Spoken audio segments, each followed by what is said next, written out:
Bismillahirrahmanirrahim. Assalamu alaikum. Welcome to another video tutorial. This is Munir Ahmed.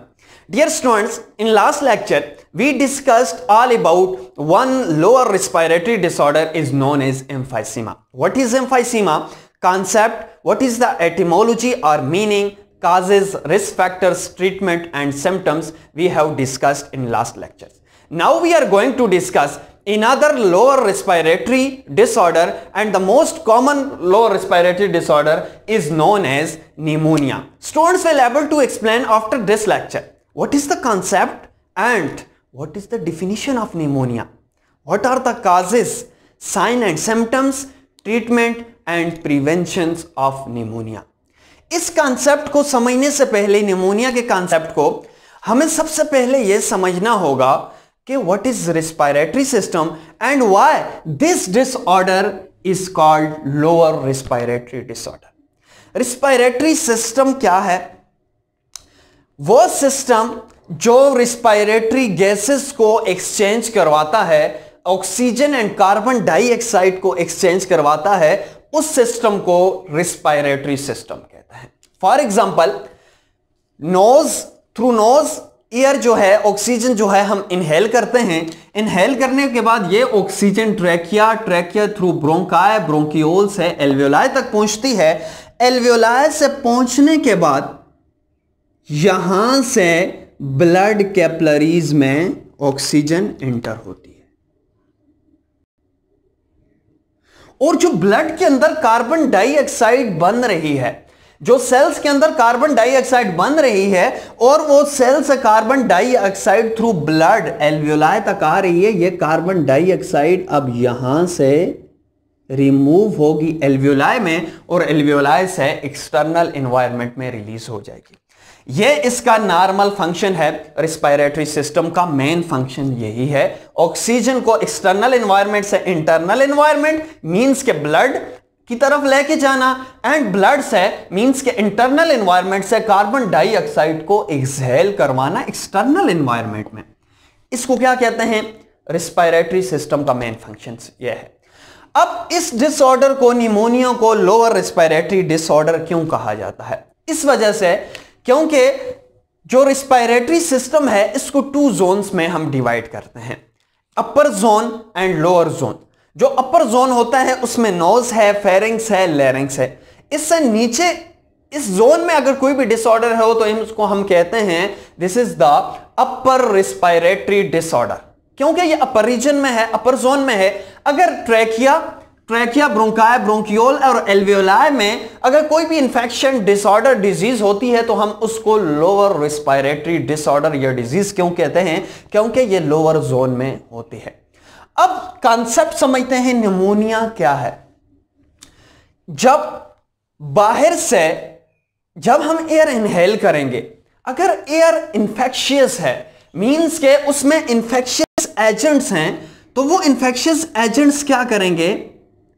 Air के साथ, for example ये infectious agent है, ये कोई भी बैक्टीरिया है. इस केस में, निमोनिया के केस में एक स्पेसिफिक बैक्टीरिया है जिसका नाम है स्ट्रेप्टोकोकस निमोनिया. हम डिटेल से डिस्कस करेंगे. फॉर एग्जांपल, अगर बाहर से एयर इंफेक्शियस है, एयर के साथ, ऑक्सीजन के साथ जो एयर हम इनहेल कर रहे हैं उसके साथ क्या चीज एंटर होगी? वो बैक्टीरिया या वायरसेस या फंगी भी एंटर होंगे. एंटर होने के बाद जब एल्वियोलाई तक पहुंचेंगे तो एल्वियोलाई में एक स्पेशल डिफेंसिव इम्यून सेल्स मौजूद हैं जिनको हम मैक्रोफेजेस कहते हैं. ये स्पेसिफिक मैक्रोफेजेस हैं, ये वो फर्स्ट लाइन ऑफ डिफेंस के सेल्स या इम्यून सेल्स हैं. जब बाहर से कोई भी पैथोजन, कोई भी बैक्टीरिया जो हार्मफुल है बॉडी के लिए, इसको इनगल्फ करते हैं. इनगल्फ करने के बाद इसको डिस्ट्रॉय कर देते हैं. ये इसका मेन फंक्शन है किसका? मैक्रोफेजेस का. अब वो कंडीशन जब बैक्टीरिया बाहर से एंटर हो, इंटर होने के बाद जब मैक्रोफेजेस इसको जो है वो कवर अप कर दें, बैक्टीरिया को जो बाहर से आया या कोई भी हार्म पैथोजेंस, इसके रिजल्ट में यहां पे म्यूकस बन जाए, इंफ्लेमेटरी रिस्पॉन्स हो। एल्वियोलाई में जब बैक्टीरिया इंटर हो, इन्फेक्शन हो, इन्फेक्शन के रिजल्ट में अगर यहां पे इंफ्लेमेटरी रिस्पॉन्स हो, इंफ्लेमेटरी रिस्पॉन्स के रिजल्ट में यहां पे पस बने, पस और फ्लूइड बने। ये पस और फ्लूइड किससे मिलकर बनी है? ये पस और फ्लूइड मैक्रोफेजेस, इसमें जो प्रोटीन्स मौजूद है, जो इम्यून सेल्स हैं मैक्रोफेजेस के, उसके रिजल्ट में ये पस या फ्लूइड बनेगी। अब पस और फ्लूइड क्या करेगी? इस सैक में फिल हो जाएगी, इस एल्वियोलाई में फिल हो जाएगी। इस कंडीशन को निमोनिया कहते हैं। निमोनिया वो इंफेक्शन है जिसमें जो एयर सैक्स या एल्वियोलाई हैं, एक लंग्स या बोथ लंग्स के इन्फ्लेम हो जाते हैं, इन्फ्लेमेशन शो करते हैं, इसमें पस फिल हो जाती है। किसके रिजल्ट में? बैक्टीरिया के रिजल्ट में। और स्पेसिफिक बैक्टीरिया कौन सा है? वो है स्ट्रेप्टोकोकस निमोनिया। इस डिसऑर्डर को निमोनिया कहते हैं। क्लियर है? अब निमोनिया को प्रॉपर डिफाइन करते हैं कि निमोनिया क्या है। The infection that inflame air sacs, वो इंफेक्शन है जो एयर सैक्स को इन्फ्लेम कर दे। इन्फ्लेमेटरी रिएक्शन के रिजल्ट में उसमें पस या फ्लूइड क्या हो? फिल हो जाए और ऑक्सीजन और कार्बन डाइऑक्साइड एक्सचेंज होना अब डिफिकल्ट हो जाए। इस कंडीशन को कौन सा कंडीशन कहते हैं? निमोनिया कहते हैं। The infection that inflame air sacs in one और बोथ लंग्स, वो इंफेक्शन जिसमें एयर सैक्स एक लंग्स या दोनों लंग्स के इन्फ्लेम हो जाएं, एयर फेल्ड पस के साथ फिल्ड हो जाएं, उस कंडीशन को हम निमोनिया कहते हैं। अब नेक्स्ट क्वेश्चन है कि why pneumonia has this name. Pneumonia को निमोनिया का नाम क्यों रखा है इस डिसऑर्डर का? इसकी एटिमोलॉजी या मीनिंग की बात करते हैं। निमोनिया जो है वो ग्रीक वर्ड है। ये ग्रीक वर्ड से डिराइव्ड हुआ है। निमोन का मतलब होता है लंग्स और ओनिया का मतलब होता है फीवर। यह वो कंडीशन है जब लंग्स में इंफेक्शन हो और इंफेक्शन के रिजल्ट में जब यह कंडीशन डेवलप हो तो एक सिम्टम अपीयर होती है जिसको हम फीवर कहते हैं। इस कंडीशन में, इस इंफेक्शन के कंडीशन में जो फीवर है वो मेन कैरेक्टरिस्टिक सिम्टम्स है, इस वजह से इसका नाम जो है वो निमोनिया है। इसके बाद इसकी काजेस को डिस्कस करते हैं कि कौन से काजेस हैं जो निमोनिया को काज करते हैं। इसमें बैक्टीरिया, मोस्टली जो बैक्टीरिया काज करता है, वायरसेस एंड फंगी इसको काज कर सकते हैं। पहला काज डिस्कस करते हैं जो मोस्टली है वो बैक्टीरिया है और बैक्टीरिया की 30 species of bacteria can cause pneumonia. 30 species bacteria की हैं वो काज कर सकती हैं निमोनिया। और जो मोस्ट प्रोमिनेंट है जो इस निमोनिया को काज करता है उस स्पीशी का नाम स्ट्रेप्टोकोकस निमोनिया है। यह इंपॉर्टेंट एमटीकैट ईटा एमसीक्यूज है। इस एमसीक्यूज को आपने हाईलाइट करना है और स्टार मार्क करना है। विच बैक्टीरिया काज निमोनिया, तो उसमें जो आंसर आएगा उस एमसीक्यूज में, वो जो करेक्ट ऑप्शन होगा वो स्ट्रेप्टोकोकस निमोनिया होगा। ये ईटा एग्जाम के पॉइंट ऑफ व्यू से एमटीकैट टेस्ट के लिए मोस्ट इंपॉर्टेंट एमसीक्यूज है। इसके बाद दूसरा जो फैक्टर है जो काज करता है निमोनिया वो है वायरसेस। वायरसेस में मेनली जो है इन्फ्लुएंजा वायरस भी काज कर सकता है, इसके अलावा फंगी भी काज कर सकते हैं।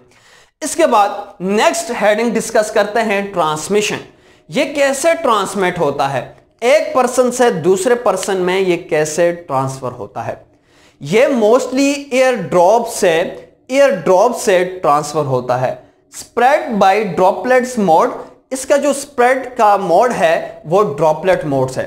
फॉर एग्जाम्पल अगर एक पर्सन इन्फेक्शियस है, निमोनिया है, वो जब कफिंग यानी खांसी या स्नीजिंग जब वो छींकता है तो उसके मुंह से जब एयर ड्रॉपलेट्स किसी दूसरे मुंह के इंटर होते हैं तो इसके रिजल्ट में निमोनिया क्या हो सकता है, एक इन्फेक्शियस पर्सन से हेल्दी पर्सन में ट्रांसमिट हो सकता है।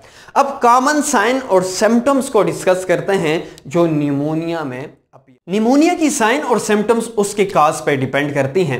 अगर बैक्टीरिया ने काज किया है तो उसकी सिम्टम्स कुछ और होंगी, अगर वायरसेस ने किया है और फंगी ने किया है। और हम कॉमन जो सिम्टम्स हैं निमोनिया की उसको डिस्कस करते हैं। अगर कॉमन सिम्टम्स की बात की जाए तो जो फर्स्ट कॉमन सिम्टम है वो है हाई फीवर, क्योंकि बॉडी के अंदर जब भी इंफेक्शन होता है तो हमारी बॉडी का ये रिस्पॉन्स होता है ताकि वो टेम्परेचर को इंक्रीज करे। इंक्रीज इस वजह से करे ताकि जो इन्फेक्शियस एजेंट बॉडी के अंदर इंटर हो चुका है, चाहे वो बैक्टीरिया है, ताकि वो बैक्टीरिया उस हाई टेम्परेचर पे एग्जिस्ट ना कर सके और किल हो जाए। इस वजह से बॉडी का जो टेम्परेचर है वो क्या हो जाता है, वो इंक्रीज करता है। इसके बाद दूसरा जो है वो चेस्ट पेन है। थर्ड वन है कफिंग, इसमें क्या होती है, खांसी। इस वजह से क्योंकि इस कंडीशन में अब जो म्यूकस है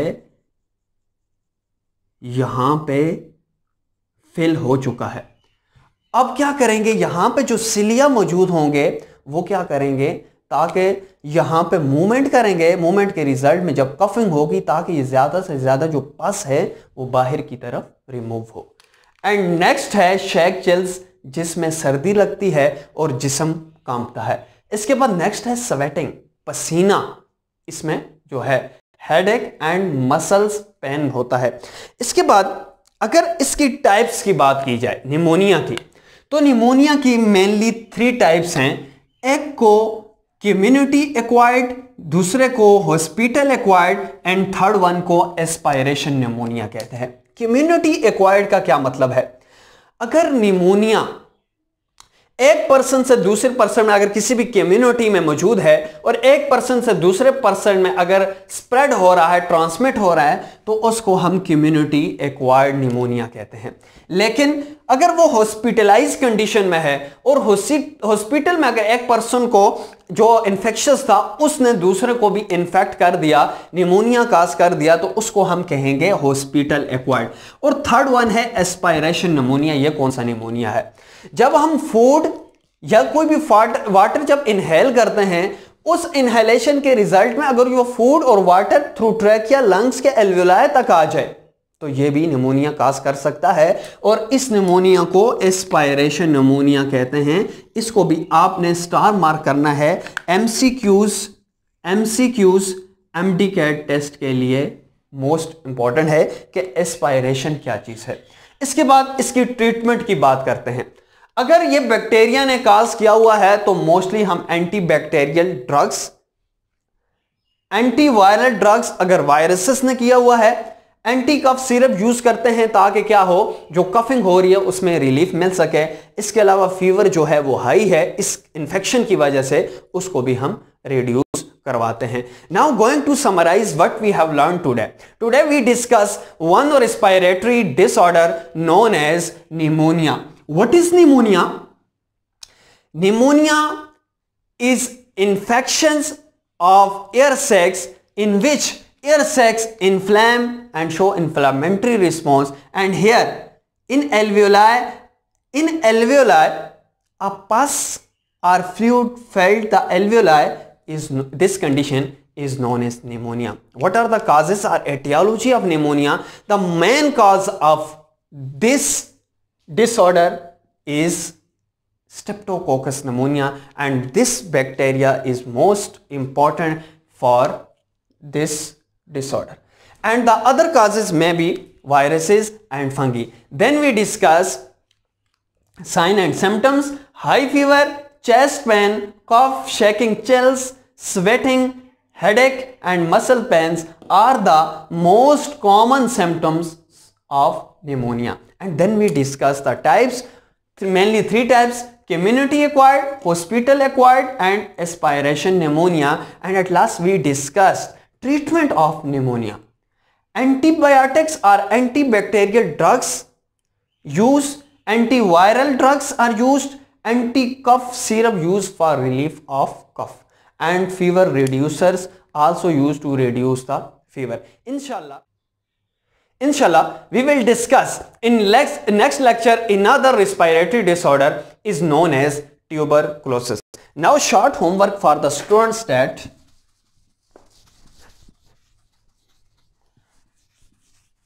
write the